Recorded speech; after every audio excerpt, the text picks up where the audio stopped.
தடையை மீறி போராட்டம் நடத்திய வழக்கு தொடர்பான வழக்கில் ராமதாசுக்கு ஜாமீன் வழங்கி விழுப்புரம் நீதிமன்றம் உத்தரவிட்டுள்ளது.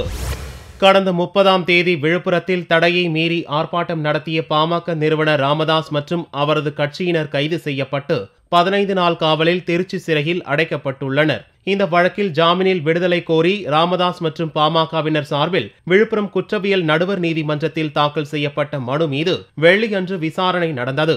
இவ்வழக்கில் வெள்ளியன்று பதில் மனு தாக்கல் செய்ய விழுப்புரம் போலீஸ் இன்ஸ்பெக்டருக்கு உத்தரவிடப்பட்டு இருந்தது.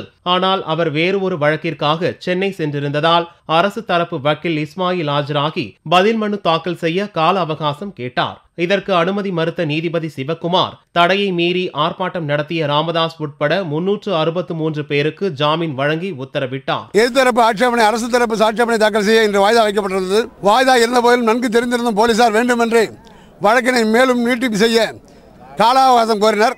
நீதிபதி அவர்கள் கால அவகாசம் இன்று அரை மணி நேரம் தருகிறேன், மேலும் தர முடியாது என கூறியதன் பேரில் அவர்கள் மீண்டும் கால அவகாசம் கோரினர்.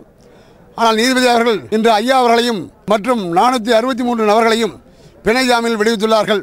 இதனிடையே மகாபலிபுரத்தில் நடைபெற்ற சித்திரை முழுநிலவு கூட்டம் குறிப்பிட்ட நேரத்திற்குள் முடிக்கப்படாமல் அதிக நேரம் நடத்தியது தொடர்பாக 2 வழக்குகள் காஞ்சிபுரம் மாவட்டம் திருக்கழுக்குன்றம் நீதிமன்றத்தில் ராமதாஸ் மீது பதிவு செய்யப்பட்டுள்ளது.